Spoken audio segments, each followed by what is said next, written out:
Imagine you are sitting at a family gathering. Everyone is laughing, sharing stories, taking photos. And you are laughing too, even though somewhere inside you, there is an emptiness you cannot quite explain. You look at the person sitting next to you, the one called father, mother, brother, sister, and you notice something strange. You do not really know them. Or perhaps they have never really known you. It is not hatred, not resentment, not any of those dramatic emotions people use to describe things in movies. Just a distance, a transparent wall where both sides can see each other, but no one can reach through. Do you know that feeling? The feeling of standing in a room full of family and being completely alone. Do you know that feeling when someone says, "Family is everything," and you have to nod, even though inside you are wondering why those words never seem to land? You are not a bad person for that. You are not cold, selfish, or ungrateful. The truth may be far more complicated and far more painful than any label people try to put on you. So many people carry this feeling for years, for decades, without ever daring to name it. Because society teaches us that blood bonds are sacred, that family always comes first, that if you are distant from your family, then the fault must lie with you. But what if that belief in itself is part of the problem? This video does not have easy answers, but by the end, you will see something about yourself that you have never been allowed to look at directly. To understand why a person becomes disconnected from their family, we have to start somewhere no one expects. Not from any specific event, not from any particular argument, but from the nature of how a child learns to exist in the world.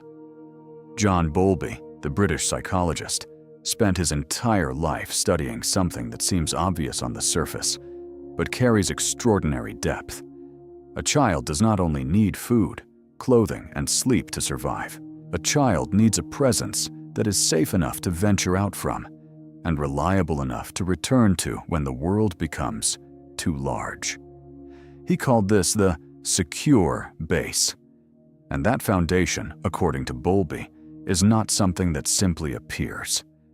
It is built day by day, moment by moment, through the way adults respond to the emotional needs of a child who is slowly forming a sense of self. So what happens when that foundation does not exist? Or worse, when it exists but cannot be trusted? Think about this.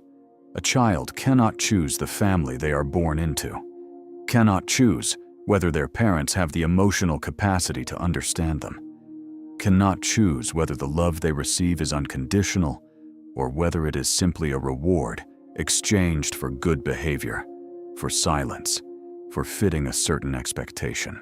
And because the child cannot change the family, it does the only thing its developing brain knows how to do.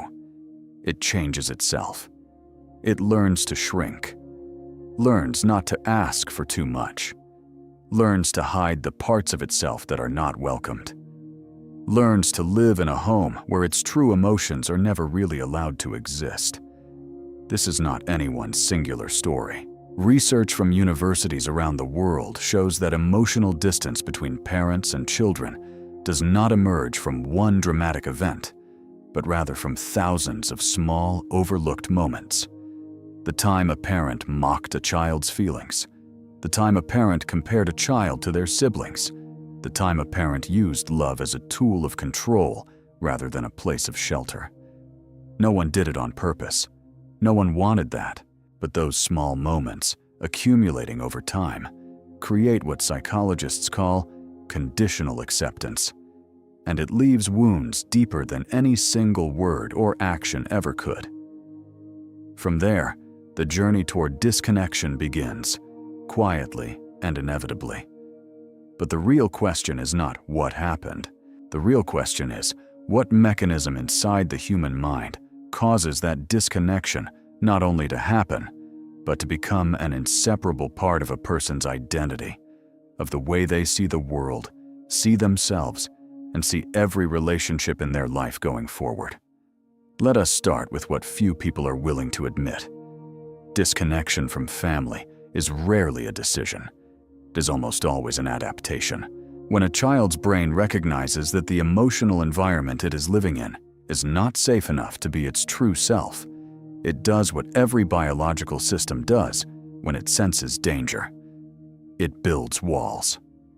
Not to punish anyone, not out of hatred, but because that is the only way to keep surviving without being hurt further. The American psychologist Alice Miller described this through a concept she called the drama of the gifted child, where the most sensitive and perceptive children are often the ones who must learn to hide themselves most deeply, precisely because their sensitivity allows them to feel every tension in the family more acutely than anyone else. This is the first micro-insight you need to hold on to. Disconnection is not the absence of love. It is evidence of a nervous system that learned to protect love by keeping it locked inside. People who feel estranged from their families are often people who loved too much, too deeply, but never received enough in return to feel safe giving it away. Their silence is not coldness, it is scar tissue. The second mechanism operates at a deeper layer, and this is where many people feel most stuck. Murray Bowen, the American psychiatrist, spent decades studying what he called differentiation of self, the process of becoming a distinct individual within a family system. His idea is simple on the surface, but devastating in practice. Every family is a system with its own gravitational pull, and the strongest pull of an unhealthy family is assimilation, drawing you so completely into the system that you no longer know who you are when you step outside of it. Enmeshment is not simply a matter of parents caring too much. It is a child gradually losing the ability to distinguish their own emotions from the emotions of others, losing the ability to know what they actually want versus what they are permitted to want. Think of it like a well. A child raised in a healthy family has their own well and can draw from it to sustain themselves and share with others. But a child raised in a family where emotional boundaries have dissolved has no well of their own. Their well is piped directly into the household system. The father's moods, the mother's anxieties, the grandparents' expectations, all flowing through them without stopping. And by the time they grow up, that well runs dry not because there was nothing there, but because everything they had was used to fill the people around them before they ever realized they were thirsty themselves. This is the second truth. Many people disconnect from family not because they stopped loving, but because they no longer knew who they were while inside it. And then there is the third mechanism, the most subtle and the most merciless of all. Research from Cornell University has shown that emotional estrangement rarely happens suddenly, but rather through a long and gradual process where each time a child, and later an adult, reaches out and is rejected, dismissed, or treated as unimportant, a small piece of their belief in connection dies. Not all at once. Slowly, like a lamp running out of oil, until one day, the person simply stops trying, not because they gave up, but because they learned, at the deepest level of their nervous system, that trying hurts, and that pain leads nowhere. This is the moment disconnection becomes identity, and this is the most dangerous moment in the entire journey. Are you thinking about someone right now? Is it yourself? Do you remember the last time you tried to be honest with someone in your family and felt like you were talking to a wall? Do you remember pulling back afterward and deciding that was the last time you would try? Have you ever wondered why it is easier to open up to a stranger than to someone who shares your blood? And have you ever wondered how deeply that has shaped you, not just with your family, but with every relationship that came after? This is the thing so many people are afraid to face directly. The attachment pattern you learned inside your family becomes the template for how you connect with everyone else. If you learned that love comes with conditions, you carry that expectation into every adult relationship. If you learned that being vulnerable gets used against you, you build walls around anyone who comes close. And if you learned that your needs are a burden, you spend your whole life convincing yourself you do not need anyone at all, even though what you want most, at the very bottom of everything, is to be seen, to be known, to be accepted exactly as you are. The deepest loneliness is not the absence of people. It is being surrounded by people and still unable to be yourself. So from here, how does someone begin to untangle this? Not heal in the sense of becoming someone who never went through any of it, because that is neither possible nor necessary, but learning to live with that history without being defined by it forever. The first principle is understanding the difference between forgiveness and reconciliation. This is something society consistently confuses, and that confusion causes tremendous pain for people who are trying to find their way out. Forgiveness is an act you do for yourself, not for anyone else. It does not mean you accept that what happened was acceptable. It does not mean you reopen the door to people who hurt you. Forgiveness, at its deepest psychological level, simply means you stop demanding that the past should have gone differently. You stop fighting what already happened and begin directing your energy toward what can still happen. Ask yourself this: are you holding on to anger toward your family because it protects you, or because you have confused it with proof that what you experienced was real? Because those are two entirely different things, and only you know the answer. The second principle is learning to tell the difference between distance that is genuinely necessary and distance that you are using as a defense mechanism. Research on the process of family estrangement shows that the people who truly recover and build meaningful lives are not the ones who cut off every connection entirely, but the ones who find a way to set clear boundaries from a place of strength rather than fear. What does a boundary from strength look like? It sounds like, I am choosing not to attend the family dinner this month because I need space to take care of myself, rather than, I cannot be around them because I cannot handle it. The difference in words is small, but the difference in psychology is enormous.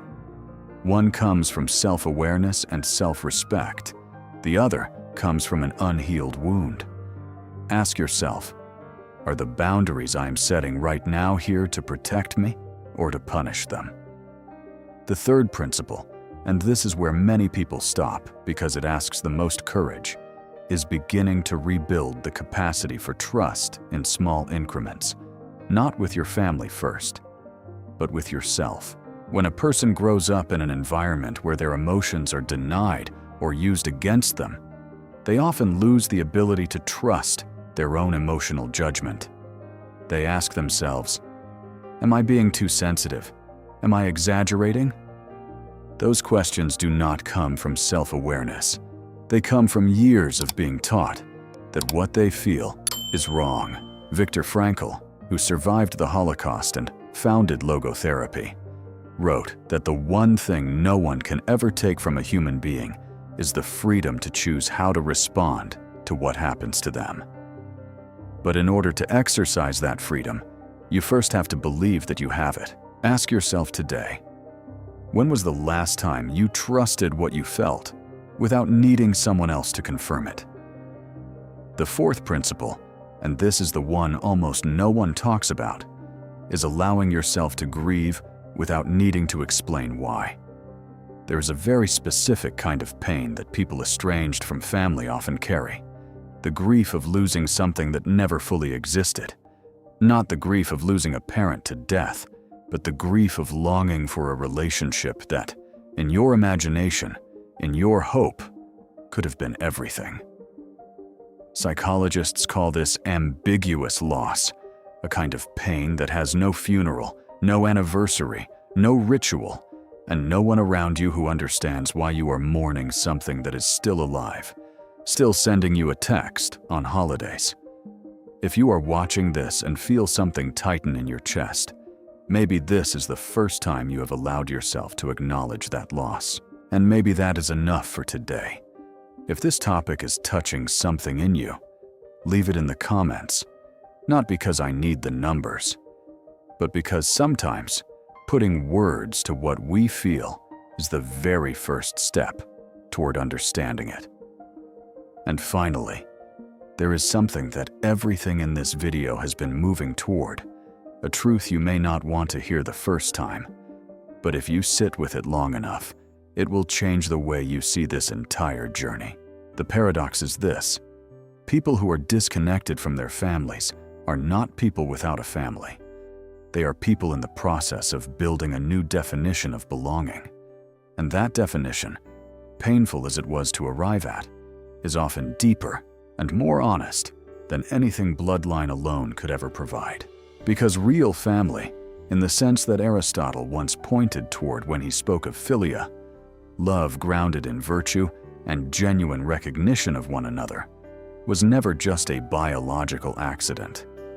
It is something chosen, something built, something protected each day by two people who both decide to truly see each other. And if you have not found that with the people you grew up with, that does not mean you are unworthy of it. It only means you have not found it yet. Or perhaps you have not yet learned to let yourself look. The loneliness you feel is not evidence of failure. It is evidence of a heart that once hoped for a great deal, and a heart that once hoped, no matter how much it has been hurt, still knows how to want, still knows how to love. Only this time, perhaps, you begin by loving yourself first. Not because the world has earned that, but because you have.